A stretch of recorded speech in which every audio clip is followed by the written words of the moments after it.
Meus queridos irmãos e irmãs, nessa noite nós temos o privilégio, a alegria de estar recebendo o reverendo Lauro, apóstolo Lauro e a apóstola Suzana. E é difícil chamar ele de apóstolo e reverendo, porque ele é meu tio Lauro, vem cá.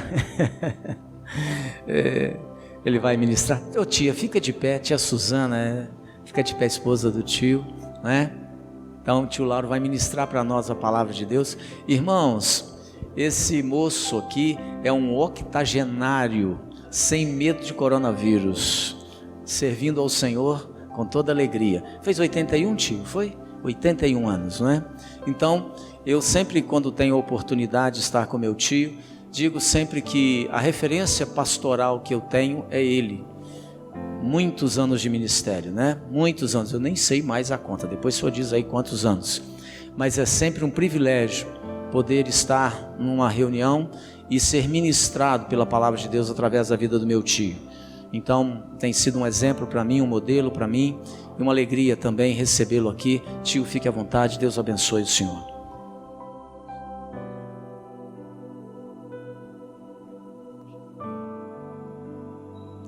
Shalom, meus amados irmãos e irmãs. É com alegria que mais uma vez eu estou aqui com o pastor Robert, meu sobrinho, pastora Luciane, minha sobrinha, e com esta igreja.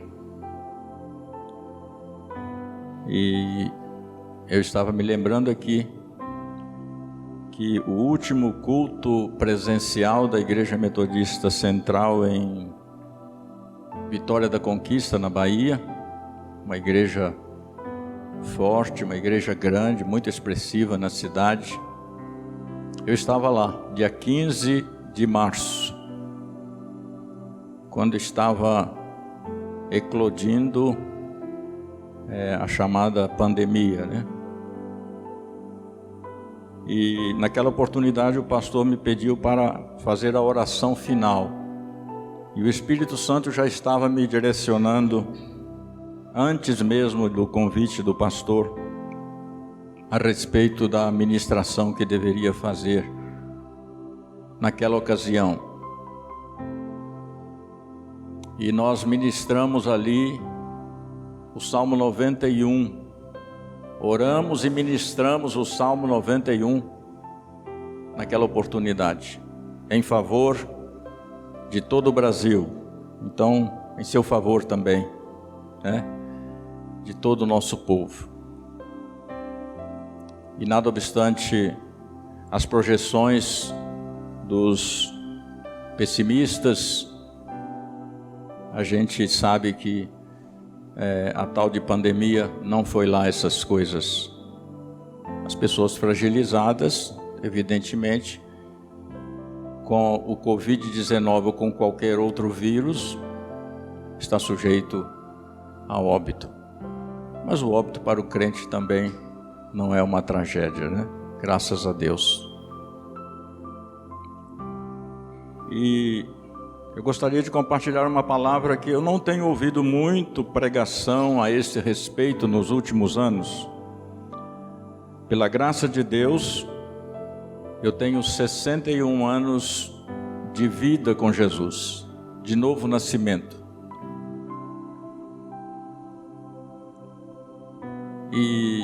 E quando estava meditando nesta palavra, eu me lembrei inclusive de um cântico que a minha mãe,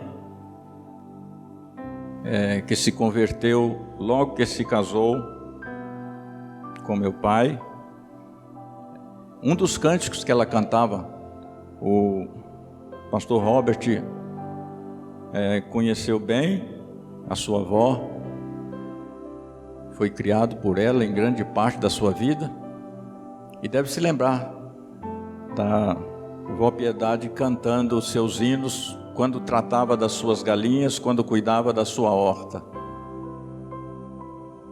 E quando eu meditava nesta palavra, eu me lembrei de um dos hinos que ela cantava, e depois a gente vai, se é um hino do Inário Evangélico, né? Mas se a gente conseguir, vamos tentar cantar também. Mas eu quero ler com vocês a palavra de Deus que está aqui na carta aos Filipenses, capítulo 1. Filipenses, capítulo 1.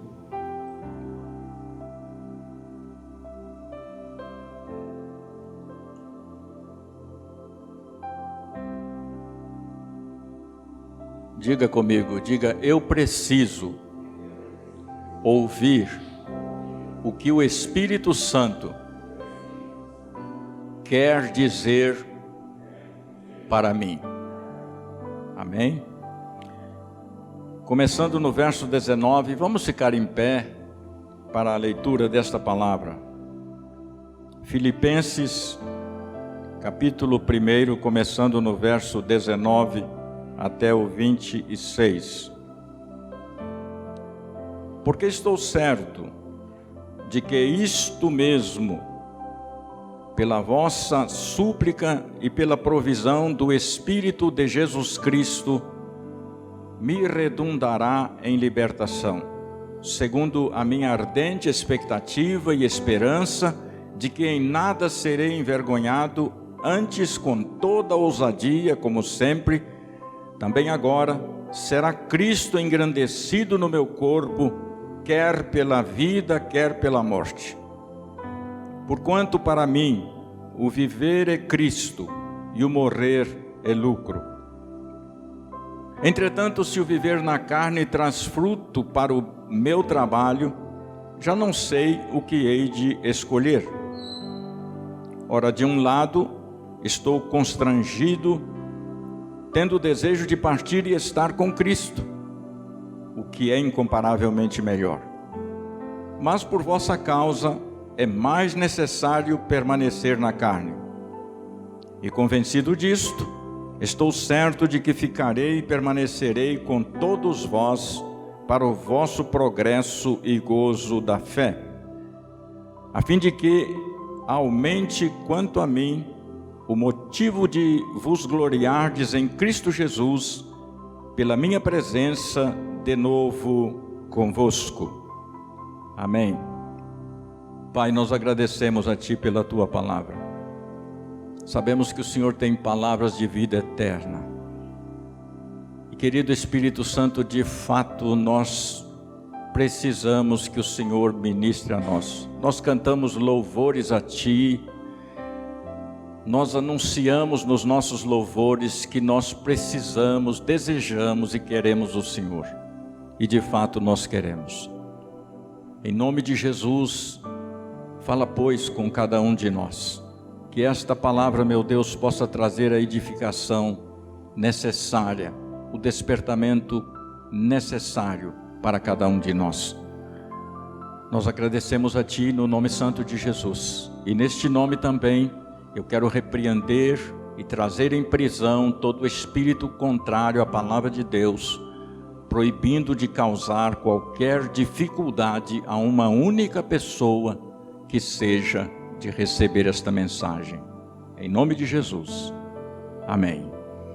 Ainda em pé, eu gostaria de fazer uma ministração antes da palavra. Porque, queridos, o Senhor Jesus ordenou que os seus discípulos não só pregassem o Evangelho, mas que também curássemos os enfermos. Eu não sei se tem alguém enfermo aqui. Tem alguém enfermo aqui? Tem um irmão ali. Então eu vou pedir, olhem aí vocês que estão perto deste irmão. Eu vou pedir que alguém que está perto dele, que crê em Jesus, ele disse que estes sinais seguirão os que creem. Qualquer um que crê em Jesus, pode baixar sua mão, varão. Vai colocar a mão sobre o ombro dele aí, e eu vou orar. Você vai colocar a mão no ombro dele. Pai, é no nome de Jesus que nós estamos agora fazendo aquilo que o Senhor mandou. Não somente pregando a Tua palavra, mas curando os enfermos. E eu quero, em nome de Jesus, repreender esta enfermidade no corpo deste irmão. Seja ela qual for, de que origem for, de que natureza for, eu ordeno agora, em nome de Jesus, desapareça. Agente, espírito de enfermidade, desapareça agora, no nome de Jesus Cristo. E eu peço ao meu Senhor que esteja restaurando a saúde deste homem, do alto da cabeça à planta dos pés, em nome de Jesus Cristo. Eu estou ministrando cura mediante a imposição de mãos sobre ele agora, em nome de Jesus. Amém? Você tem alguém em casa que quer orar por ele também? Alguém no hospital? Levante a mão bem alto. Ok? Mantenha sua mão levantada e eu vou interceder por esta pessoa que não está aqui.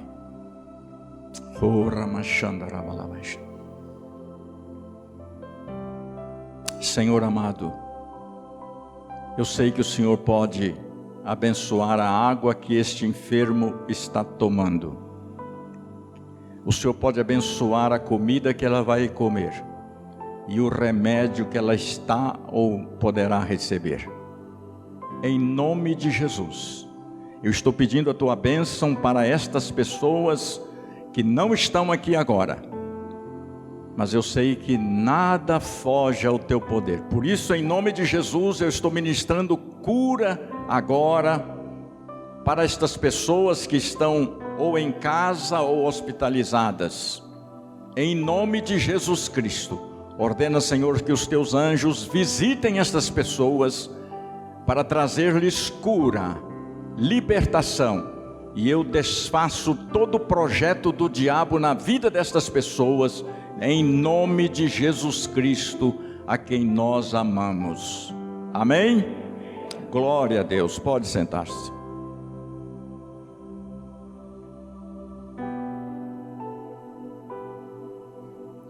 O versículo de número 21 desse capítulo 1 de Filipenses foi o que, ou é o que está me chamando mais atenção já faz mais de um ano. Eu confesso para os irmãos que eu não tenho ouvido muitas pregações, como disse, sobre este assunto. Paulo aqui está dizendo: para mim o viver é Cristo e o morrer é uma tragédia. Hein? Ué, é não? Li errado? Morrer é lucro. Para mim, Paulo está dizendo.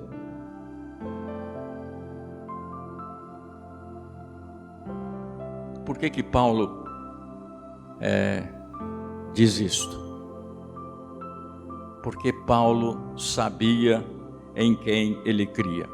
A gente sabe, queridos, que a morte geralmente é vista como uma tragédia, uma desgraça.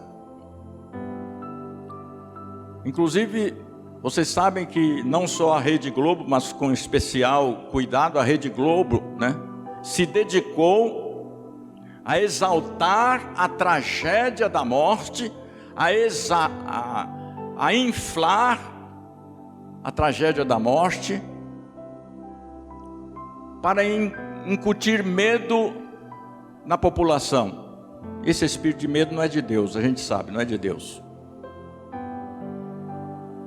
Nós que conhecemos a palavra de Deus, sabemos que um dia nós também teremos que morrer, é claro. Mas para nós a morte não deve ser uma tragédia.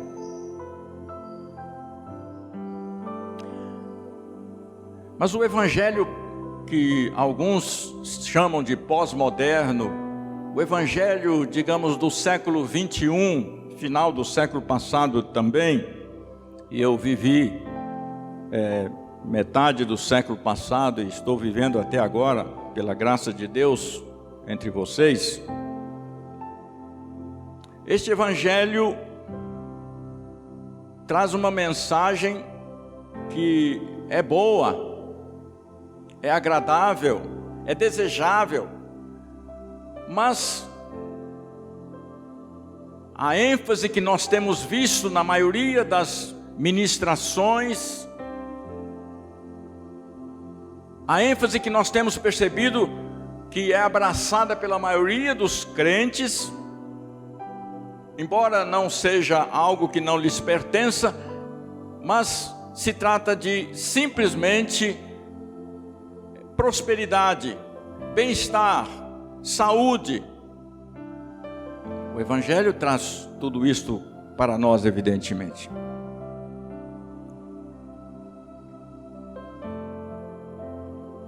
Mas nós não temos pensado, não temos enfatizado e não temos, às vezes, eu diria, nem nos preparado para a vida eterna. Nós nos preparamos para tantas coisas, né?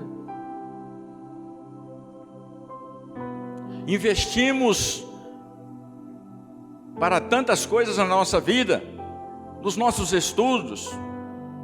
Nos preparamos às vezes para trabalhar 30, 35 anos, depois nos aposentarmos e trabalhamos duro.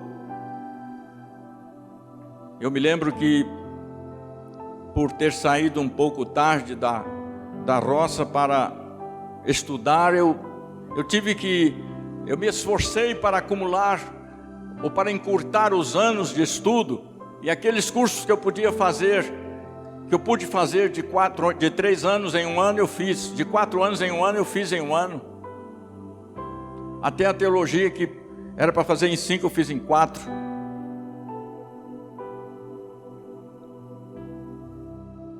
Mas a gente não está, talvez, e eu vejo isso, enfatizando tanto a essência do Evangelho.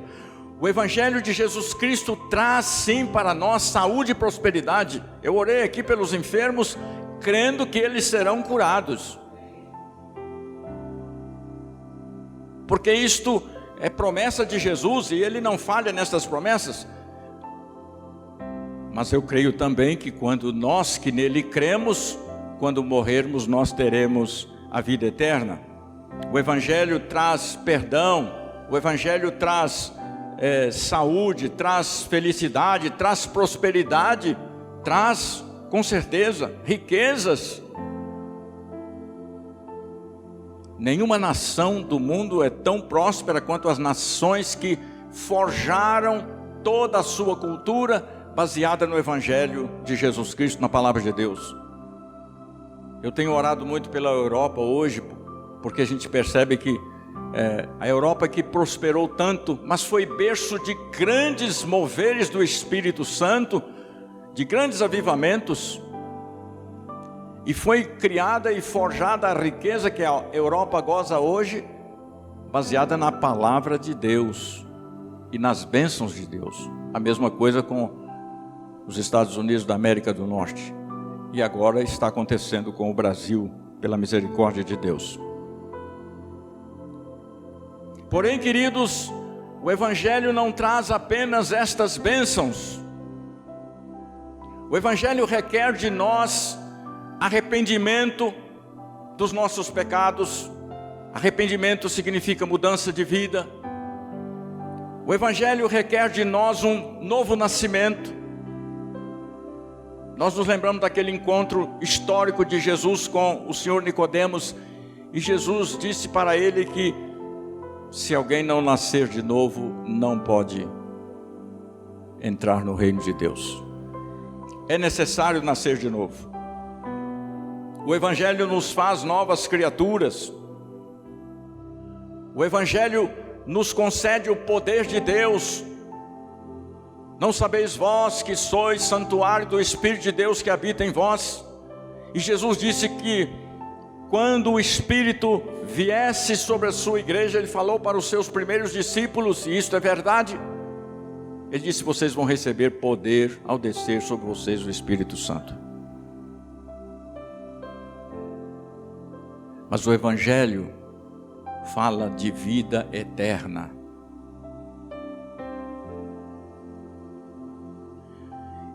E muitas vezes nós temos nos distraído com as bênçãos do aqui, do agora, deste mundo e desta vida, esquecendo-nos da vida eterna.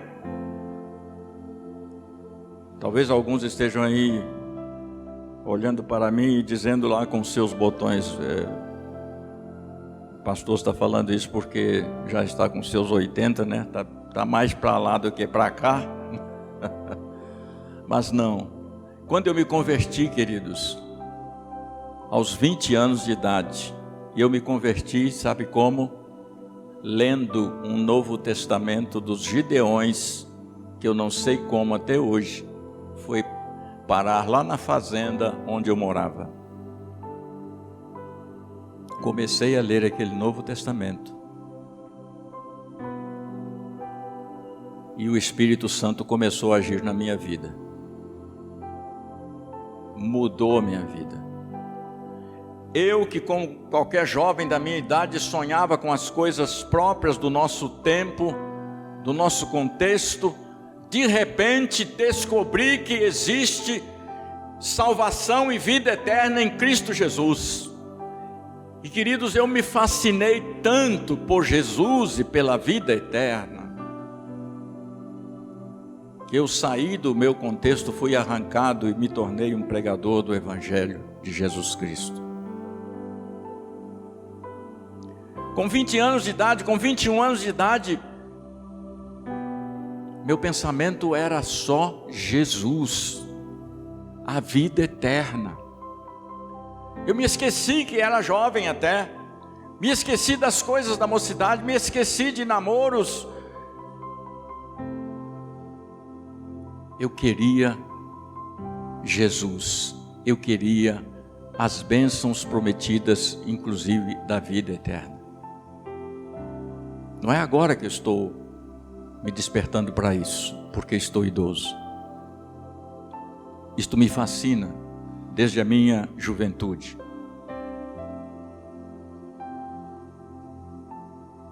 Para mim, nada tão importante quanto a presença de Deus, nada tão importante desde a minha juventude que é tão importante quanto a palavra de Deus.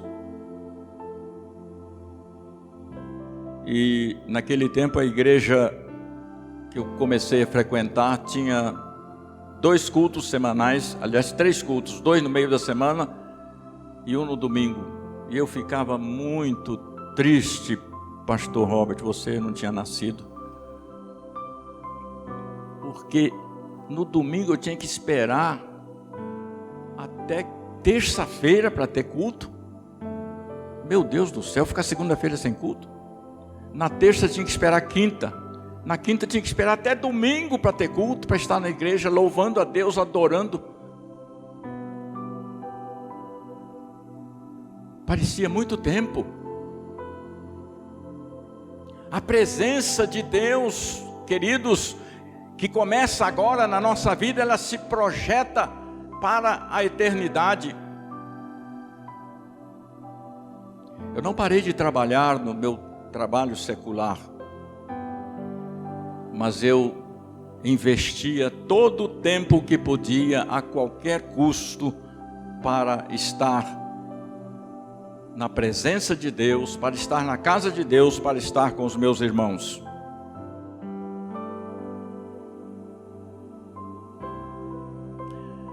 A gente sabe, queridos, que desde o início, a morte sempre foi e sempre será a maior desgraça, a maior tragédia para os ímpios. É a maior tragédia. Morrer sem Jesus, morrer sem salvação, não tem nada mais desastrado.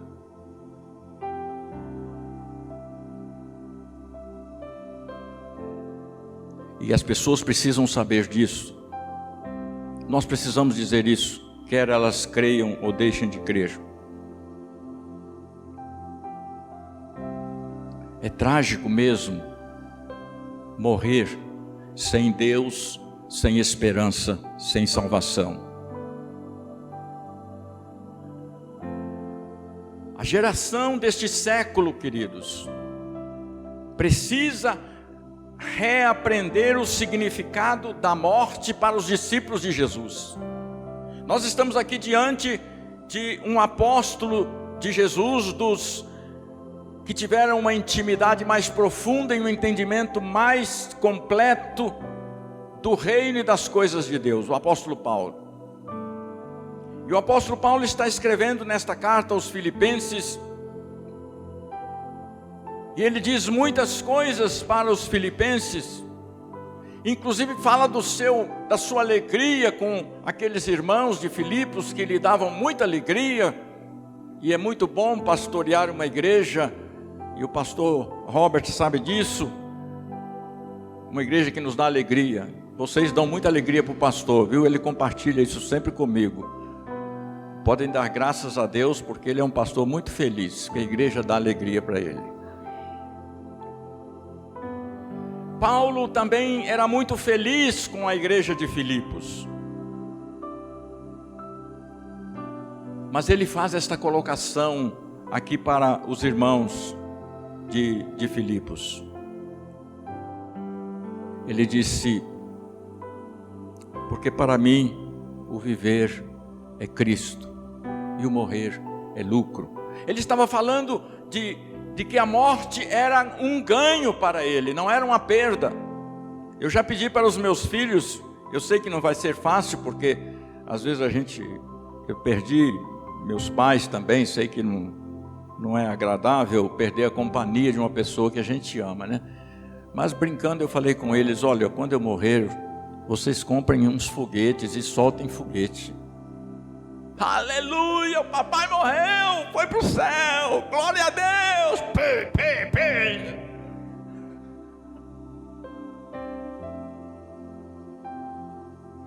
Diz que tem uma tribo na África que quando alguém morre, eles não dizem fulano partiu, mas diz fulano chegou. Fulano chegou. Morrer é chegar. E para o crente morrer é chegar. É por isso que Paulo diz: morrer é lucro. Mas ele pondera. Se vocês relerem depois, meditando esse texto, vocês vão ver. Ele diz: mas eu não vou me suicidar por causa disso, né, para morrer. Não vou apressar a minha morte. Não vou pedir ao Senhor para me levar agora, porque eu sei que a minha vida ainda é útil para vocês. E considerando que eu quero que vocês sejam abençoados, fortalecidos, eu sei que eu vou permanecer mais algum tempo. Mas morrer para mim é lucro. Morrer para o crente é lucro, é ganho. A ausência de Jesus na vida de uma pessoa, isso sim torna a morte uma tragédia. Mas lembra,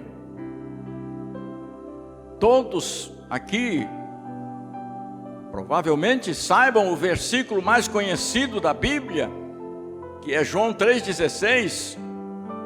E o que João 3,16 diz? De tal maneira amou Deus ao mundo, que deu o seu Filho unigênito, para que todo que nele crê não pereça, mas fique toda a vida na sepultura. Não, tem a vida eterna. Não vai ficar na sepultura. Não se preocupe, quando você morrer, o seu corpo pode ficar lá na sepultura e vai ser muito respeitado, viu? Até virar pó. Mas você não vai ficar na sepultura.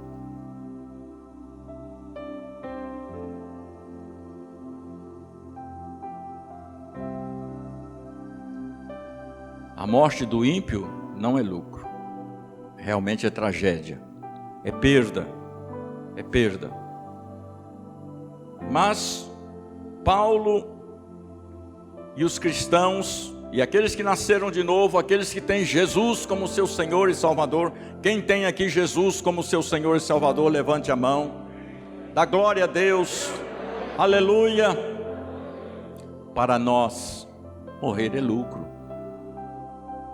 A sua família provavelmente vai chorar, vai ficar sentido, aqueles que te amam, é natural perder a companhia de uma pessoa que a gente ama, mas você estará no lucro.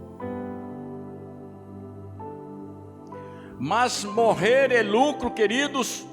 Paulo diz, quando viver é Cristo. Você não terá lucro com a morte se você não viver para Jesus Cristo. Alô? Quem me ouviu aí? Levante a mão. A morte só é lucro para quem vive por Jesus e para Jesus.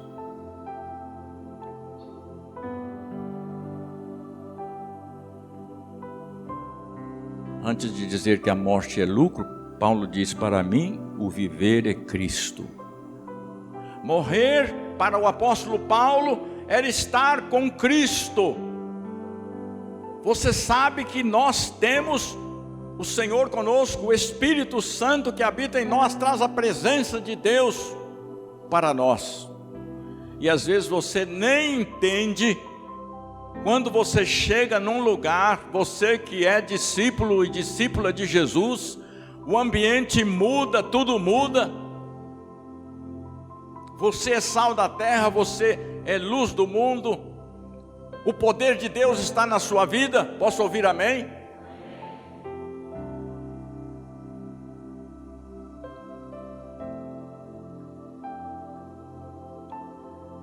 Isto acontece, você impacta com a sua presença, porque o Senhor está com você. Mas sabe qual a diferença aqui, que Paulo está dizendo que morrer é lucro? Eu já estou numa situação muito boa. Paulo era um homem de Deus, debaixo de uma unção sobrenatural. Onde ele chegava fazia diferença. Ele era conhecido não só de alguns cristãos, mas até os demônios conheciam Paulo. Sabia quem era Paulo? Quando Paulo chegava, os principados e as potestades do inferno daquele lugar sabiam quem era Paulo. Mas quando ele diz que morrer é lucro, é porque agora, quando você morre, preste atenção, pode ser uma sutileza, mas é uma diferença fundamental. Agora, Cristo não está com você quando você morre, mas você está com Cristo. Amém? Glória a Deus. É por isso que é lucro. Eu estou muito bem, eu sou felicíssimo com Jesus. Faz 61 anos que eu ando com Jesus e sou muito feliz. E uns 50 deles andando com a minha esposa também. E ela sabe que nós somos felizes por isso. Mas quando eu morrer, Cristo não vai estar comigo, eu vou estar com Ele. Ele comigo está aqui nesse lugar. Às vezes faz frio, às vezes faz calor, às vezes você tem que usar máscara, misericórdia. Isso é um sufoco. Por mim eu mandava todo mundo tirar a máscara, mas os homens aí não mandam, né? Mas quando você morre, você vai para junto dele. Lembra que ele disse, eu vou preparar lugar para vocês. Jesus disse para os discípulos, quem é discípulo de Jesus aqui, diga graças a Deus. Ele disse, não se preocupem, não se turbe o vosso coração. Eu vou preparar-vos lugar. Porque onde eu estiver, vocês estarão comigo. Eu vou levar vocês para estar comigo.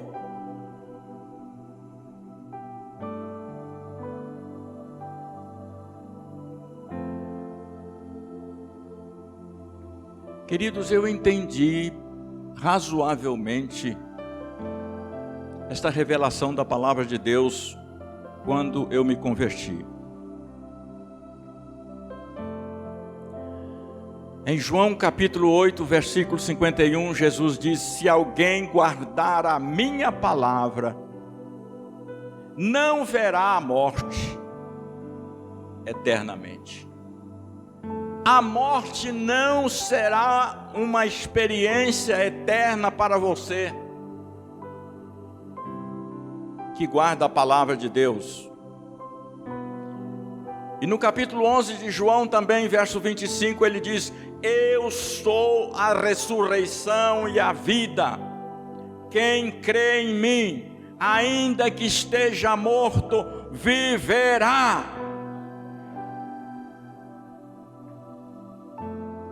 É por isso que Paulo não se preocupa com a morte. Aliás, ele sabe que vai ser melhor. Porque aquele que crê no Senhor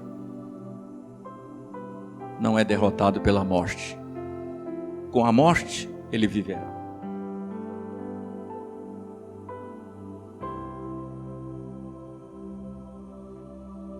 E no verso 26 do mesmo capítulo 11 de João, o Senhor diz: e todo aquele que vive e crê em mim, nunca morrerá eternamente.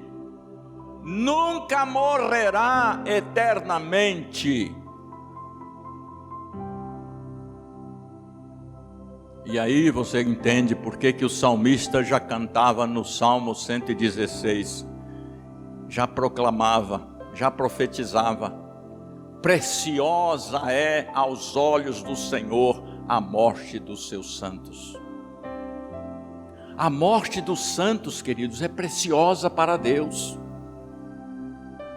Porque agora não vai precisar dele estar com você aqui, você vai estar com ele lá. Deus não tem dificuldade alguma, mas ele sabe que é melhor para nós. Se a morte dos santos é preciosa, queridos, aos olhos do Senhor, não pode ser uma coisa ruim. Deus não vai querer uma coisa ruim para os seus filhos. E quando meditava nesta palavra, me lembrei de um hino do Inário Evangélico, que, entre outras coisas, diz: da linda pátria estou bem longe, eu tenho de Jesus saudades, oh, quando será que vou? A avó do pastor Robert, né, minha mãe, cantava esse hino frequentemente. Eu aprendi algumas estrofes dele de ouvi-la cantando no terreiro, jogando milho para as galinhas. Da linda... Como é que é aqui? Não, é. Da linda pátria estou bem longe.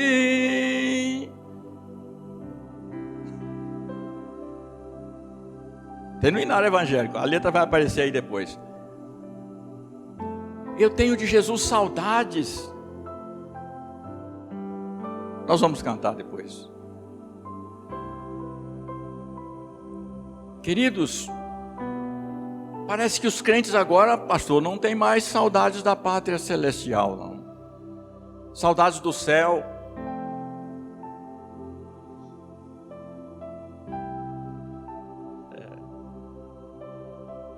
É preocupante. No capítulo 14 do Evangelho de João, versículo 3, o Senhor Jesus diz: eu voltarei e vos receberei para mim mesmo, para que onde eu estou, estejais vós também. Quem sabe disso, queridos, quem crê nesta palavra de Deus, não teme a morte. E de fato, ela passa a ser até desejável, como o apóstolo Paulo expressa aqui. Você sabe que Jesus não está na sepultura. Muitos de nós, né, inclusive os seus pastores, já foram a Jerusalém. E de fato lá tem 2 sepulturas, pelo menos que eu saiba, que dizem que o corpo de Jesus teria sido sepultado ou enterrado nelas, né? Mas todas as 2 estão vazias. Não importa se foi enterrado numa ou se foi enterrado na outra. Ele não ficou lá?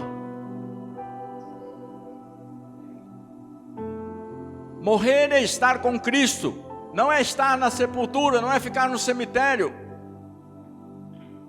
Seu endereço não será mais no cemitério, mas será com o Senhor Jesus Cristo.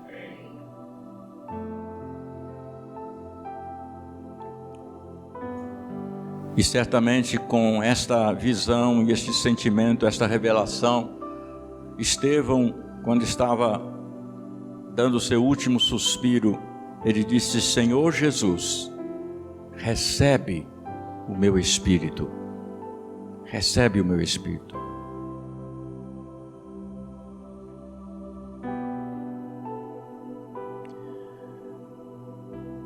Na primeira carta aos Coríntios, capítulo 2, versículo 9.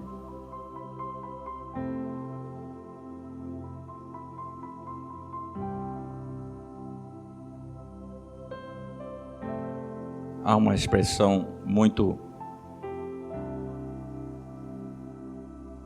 forte aqui. Diz aqui o mesmo apóstolo Paulo escrevendo, aos Coríntios: mas como está escrito, nem olhos viram, nem ouvidos ouviram, nem jamais penetrou em coração humano o que Deus tem preparado para aqueles que o amam. O que Deus tem preparado para nós depois da morte, queridos, os olhos humanos não viram, os ouvidos não ouviram. Em 1987, alguns aqui não eram nascidos, mas eu já era pastor. E apareceu em Belo Horizonte, onde eu pastoreava, na Igreja Metodista Central de Belo Horizonte, um pastor norte-americano. E ele teve uma experiência de morte. Ficou mais ou menos 40 minutos morto no hospital. E o médico chegou a fazer o atestado de óbito. Mas acontece que quando o seu pastor soube que ele estava no hospital à morte, o pastor pegou o carro e saiu para o hospital. E chegou lá, já estava morto. O irmão já estava morto. Mas aquele pastor não queria que aquele irmão morresse, ou precisava dele, E começou a orar, para que ele voltasse. E ele disse que nesse intermédio ele foi a uma cidade. Ele era construtor, trabalhava com obras de engenharia na América do Norte. Ele disse: mas eu não consigo descrever a cidade que eu vi. Que coisa linda, fantástica. E eu estava chegando na cidade, e o Senhor me disse: o seu pastor está lá, pedindo para você voltar.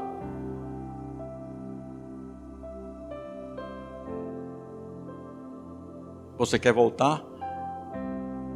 Ele disse: querer eu não estou querendo não, porque aqui está bom demais. Mas o seu pastor está insistindo lá, ele está orando. Vê como tem poder a oração.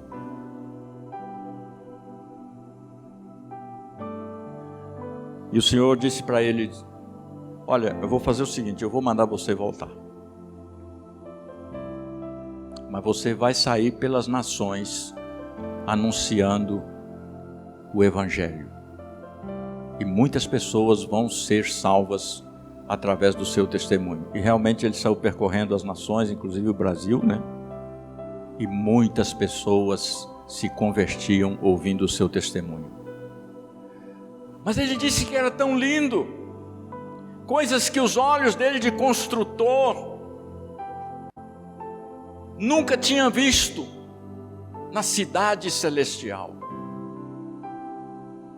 E ele não queria voltar, mas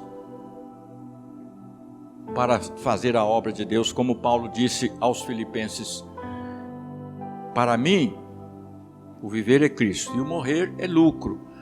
Mas considerando que a minha obra entre vocês está dando fruto, eu vou preferir permanecer mais algum tempo com vocês. eu vou preferir fazer isso. Eu sei que existem, e eu não quero entrar neste assunto, né? Várias concepções sobre a eternidade, como será na eternidade, como será no céu. Eu só posso lhe garantir que você vai estar com Jesus. Agora Ele está com você, mas quando você morrer, você vai estar com Ele. Agora Ele te acompanha em alguns lugares até desagradáveis, mas quando você morrer, você vai acompanhá-lo pelos lugares mais agradáveis e aprazíveis que os seus olhos jamais viram, seus ouvidos jamais ouviram e nunca penetrou no seu coração. Contudo, eu finalizo lendo Apocalipse capítulo 21, de 1 a 8. Se você quiser me acompanhar também. Uma descrição que o Senhor mostrou para João. Enquanto isso, o Ministério de Louvor que vai cantar um hino que vocês não estão acostumados, né? Vai tomando o seu lugar aqui. Apocalipse 21 diz assim: vi novo céu e nova terra, pois o primeiro céu e a primeira terra passaram, e o mar já não existe. Vi também a cidade santa, a Nova Jerusalém, que descia do céu da parte de Deus, ataviada como noiva, adornada para o seu esposo. Então, ouvi grande voz vinda do trono dizendo: eis o tabernáculo de Deus com os homens, Deus habitará com eles, eles serão povos de Deus e Deus mesmo estará com eles. E lhes enxugará dos olhos toda lágrima, e a morte já não existirá, já não haverá luto, nem pranto, nem dor, aleluia, porque as primeiras coisas passaram. E aquele que está sentado no trono disse: eis que faço novas todas as coisas. E acrescentou: escreve, porque estas palavras são fiéis e verdadeiras. Disse-me ainda: tudo está feito. Eu sou o Alfa e o Ômega, o princípio e o fim. Eu, a quem tem sede, darei de graça da fonte da água da vida. O vencedor herdará estas coisas, e eu lhe serei Deus, e ele me será filho. Quanto, porém, aos covardes, aos incrédulos, aos abomináveis, aos assassinos, aos impuros, aos feiticeiros, aos idólatras e a todos os mentirosos, a parte que lhes cabe será no lago que arde com fogo e enxofre, a saber, a segunda morte. O vencedor herdará todas estas coisas descritas na palavra de Deus. Ali não haverá mais luto, não haverá mais dor, não haverá mais decepção. É por isso que Paulo diz: para mim o viver é Cristo e o morrer é lucro. Mas eu repito, morrer é lucro para quem vive com Jesus Cristo. Vamos ficar em pé. E antes de cantar, eu quero dar uma oportunidade.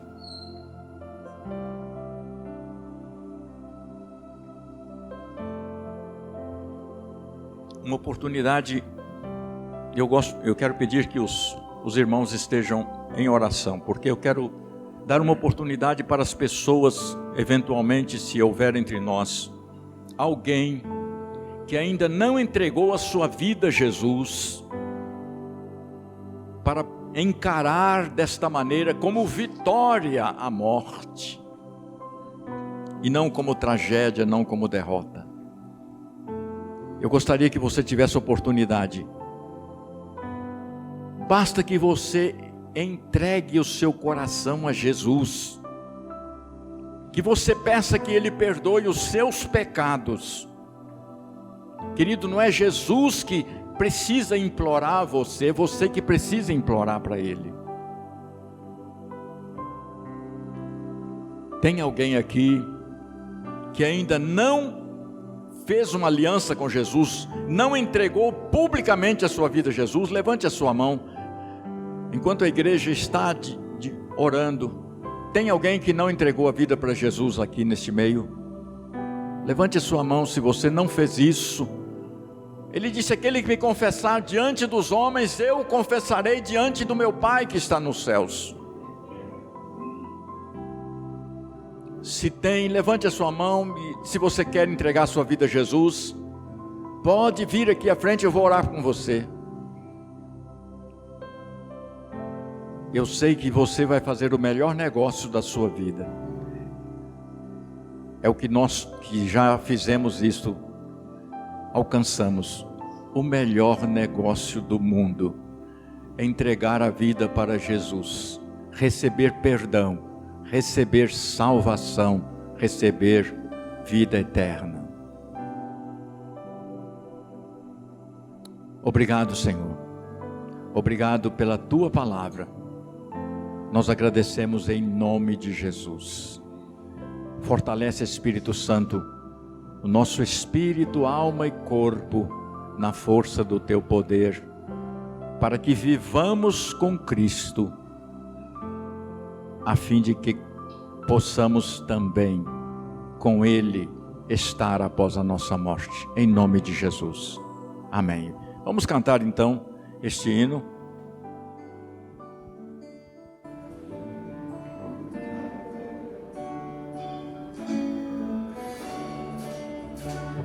Pensai neste lá do céu, bem ao lado do rio da luz, onde os santos descansam e gozam da presença de Cristo Jesus. Ó pensai, ó pensai, ó pensai neste lá do céu, lá do céu, lá do céu, lá do céu. Ó pensai neste lá do céu. Ó pensai nos amigos do céu, que vencerão a luta final, e nos cantos que as harpas ressoam, na harmonia do lar divinal. Ó pensai, ó pensai, ó pensai neste lá do céu, lá do céu, lá do céu, lá do céu. Ó pensai neste lá do céu. Sem demora no céu estarei, veja o fim da jornada chegar. Meu bondoso Jesus lá me espera, para a bênção da eternidade. Ó pensai, ó pensai, ó pensai neste lá do céu, lá do céu, lá do céu, lá do céu. Ó pensai neste lá do céu. Aleluia. Amém. Pastor.